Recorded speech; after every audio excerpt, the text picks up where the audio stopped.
तो अफगानिस्तान सेना के पूर्व कमांडर हुमायूं बेग ख्वाजा से रिपब्लिक भारत ने एक्सक्लूसिव बातचीत की है, जिसमें उन्होंने साफ तौर पर बताया कि अफगानिस्तान में जो कुछ हो रहा है उसकी मुख्य वजह पाकिस्तान और चीन है। पाकिस्तान और चीन की वजह से तालिबानियों ने अफगानिस्तान पर कब्जा किया है। इस खास बातचीत में हुमायूं बेग ख्वाजा ने रिपब्लिक से बातचीत में बताया, अफगानिस्तान सेना के पूर्व कमांडर रहे हैं हुमायूं बेग ख्वाजा। उन्होंने हमसे एक्सक्लूसिव बातचीत की है और इसमें उन्होंने साफ साफ ये कहा, खुलकर ये कहा कि अफगानिस्तान में जो भी हालात बने हुए, जिस तरह की भगदड़ मची हुई है और जैसे अफगानिस्तान के लोग परेशान हैं, उसकी जो मुख्य वजह है, मुख्य कारण है, वो पाकिस्तान है और साथ ही चीन है। पाकिस्तान और चीन की वजह से अफगानिस्तान पर इस तरीके से कब्जा तालिबानियों की तरफ से किया गया है। अफगानिस्तान में कमांडर रहे हुमायूं बेग मेरे साथ में मौजूद हैं और फिलहाल एक्सक्लूसिव बातचीत करेंगे। वो जिस तरीके से तालिबान ने कब्जा किया है, सर किस तरीके से देखते हैं इस तालिबान के पूरे हश को, क्योंकि जो चीज़ें देखने को मिली हैं वो भयावह तस्वीरें निकल के अफगानिस्तान से सामने आ रही हैं। ये मतलब ये कि ये एक प्रोटोकॉल है अमेरिका को, तालिबान को उसी तरीके से अशरफ गनी को कहता है कि तुम कुछ मत बोलो, कुछ मत करो, सबको स्लीपिंग दे दो, सबको ये दे दो और पूरे शहर को, पूरा अफगानिस्तान को उसको दे दो और ख़ुद उसके बाद ख़ुद जाओ बाहर, अफगानिस्तान से छोड़ दो। वो प्रोटोकॉल पूरा हो गया। गनी वो अमेरिका के साथ, तालिबान के साथ वो काम से किया।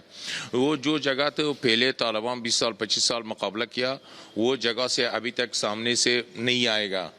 वो उधर सब पहाड़ में है, वो जंगी लोग है, वो उधर उसी साइड से अभी तक मवाजे नहीं हो गया। कौन हेल्प कर रहा है तालिबान की? अगर मैं बात करूं तो तालिबान को हेल्प कौन कर रहा है? तालिबान को तो अरब इमारात हेल्प करता है। पाकिस्तान एक नंबर, पाकिस्तान सबसे पहले हेल्प करता है और उसको पीछे तो चाइना का कितना बड़ा रोल?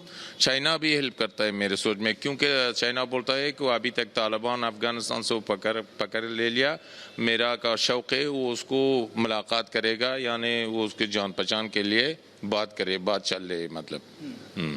तो भारत को कितना नुकसान समझते हैं इस चीज़ से, क्योंकि सलमा डैम जो था उसमें भी हेल्प की थी, उसके बाद में जितने चॉपर्स जो गिफ्ट किए थे भारत ने, उनको भी अब तालिबान ने अपने कब्जे में लिया। पूरा वो साइड से, पूरा अफगानिस्तान से सिर्फ 3 प्रोविंस अभी आज़ाद है, Parwan, Kapisa and Panjshir, my village. Panjshir जो है अब तक तालिबान उसे अपने कब्जे में नहीं ले सका है, कभी वो नहीं लिया और पंजशीर ने जंग का ऐलान भी कर दिया तालिबान के खिलाफ। तो सबसे आमादगी है, वो आमादा है, वो भी उसका भी कम से कम 1 लाख फौज आर्मी कमांडर मसूद का उसी टाइम भी है। वो जंग बहुत जंगावर, बहुत थ्रिलिंग किया। उस तकरीबन 30 साल 40 साल ये सोल्जर ये कमांडर मसूद बहुत फाइटिंग भी किया और कभी तक तालिबान कभी पंजशीर से अंदर नहीं आएगा, क्योंकि वो पहले 25 साल पहले आएगा, तकरीबन 20-30 हज़ार इंसान उसको मर गया। सुना आपने। और हमारे साथ अमरदीप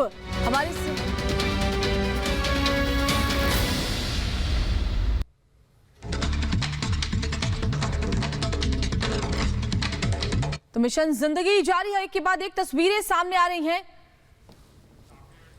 तो देखिए, काबुल एयरपोर्ट की सीधी तस्वीरें, काबुल शहर की सीधी तस्वीरें हम इस वक्त आपको दिखा रहे हैं, कैसे हालात वहां पर बने हुए। देखिए, सड़कें सुनसान पड़ी हुई हैं।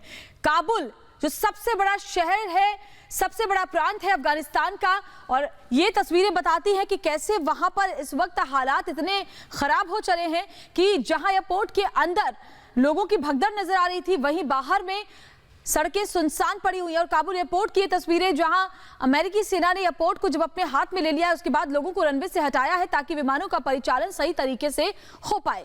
तो ये काबुल की सैटेलाइट तस्वीरें, एक्सक्लूसिव तस्वीरें इस वक्त आपको रिपब्लिक भारत दिखा रहा है। काबुल एयरपोर्ट की ये तस्वीरें सैटेलाइट से ली गई हैं, जहां देखिए कैसे लोगों को हटाया गया है वहां से, ताकि कल जिस तरह के हालात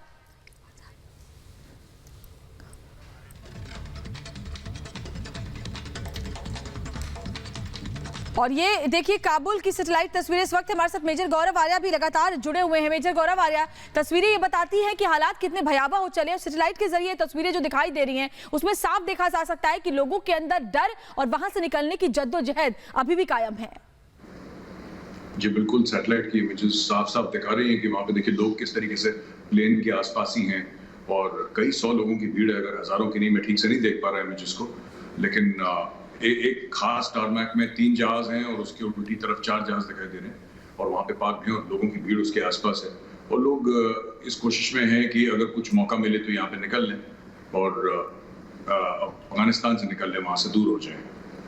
जी, अमेरिकी सेना ने मेजर गौरव आर्या अपने हाथों में ले लिया था इस पूरे एयरपोर्ट को, क्योंकि कल जैसे हमने तस्वीरें देखी थी, हम जब साथ बुलेटिन भी कर रहे थे कि लोग किस तरीके से जहाज के पहिए से लटक रहे थे और उसके बाद ऊपर से गिरकर उनकी मौत भी हुई। बहुत से लोग विमान के पीछे दौड़ते भागते हुए दिखाई दिए, जिसकी वजह से विमानों का जो परिचालन है वो भी प्रभावित हो रहा था। लेकिन आज विमान वहां से उड़ रहे हैं, उड़ान भर रहे हैं और भारत का भी विमान लोगों को लेकर यहाँ पर लौटा है। नहीं, मैं तो चाहता हूँ कि बाकी भारतीय हैं वहाँ पे कि वो जल्दी से वापस आ जाए अपने मुल्क में, अपने देश में, भारत में आ जाएं। एक प्लेन लैंड हो गया है, बाकी 2 भी हमें कल बताया गया था कि 2 एयर इंडिया के एयरक्राफ्ट हैं जो स्टैंड बाय पे हैं, तो उनको भी जल्दी से वहाँ से लोगों को लेकर आया जाए। और सरकार ने एक और पॉइंट दिया था कि वहाँ पे जो हिंदू और सिख हैं उनको भी वीजा दिया जाएगा और जल्दी से बुलाया जाएगा। उनको भी यहाँ पे जल्द से जल्द बुलाना चाहिए क्योंकि तालिबान उनको छोड़ेगा नहीं। बिल्कुल सही कह रहे हैं आप, तालिबान से खतरा हर किसी को है और लोगों के मन में इसी बात को लेकर दहशत भी। जो तस्वीरें दिखाई दे रही है, देखिए चाहे लाख कोशिश की जा रही है अमेरिका की तरफ से कि एयरपोर्ट पर हालात सामान्य किए जाए, लोगों को समझाया जा सके। देखिए बाकी मुल्क तो अपने अपने नागरिकों को वहां से इवैक्यूएट कर लेंगे आज नहीं तो कल, और उसके लिए कोशिशें भी की जा रही हैं। लेकिन जो अफगानिस्तान के लोग हैं जो वहां से निकलना चाह रहे हैं, उनके लिए जिंदगी की ये जंग बहुत बड़ी है। नहीं, यकीनन सी ये बात ठीक है आपकी कि उनके लिए जिंदगी की जंग बढ़ी है, लेकिन इसमें क्या कर सकते हैं?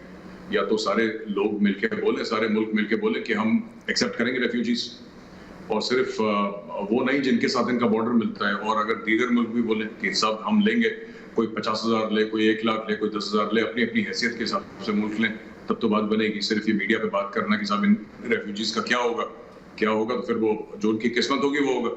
लेकिन मुझे ऐसा लगता है कि सिर्फ आसपास के मुल्क नहीं, और भी मुल्क हैं जिनको लेनी चाहिए। अमेरिका को लेनी चाहिए, थोड़े रशिया ले, चाइना ले, इंडिया को भी लेने चाहिए थोड़े बहुत, तो जो अपनी हैसियत के हिसाब से लोगों को ले अंदर और उनको वहां पे बसाएं, क्योंकि वहां पे अब रहना मुश्किल हो गया।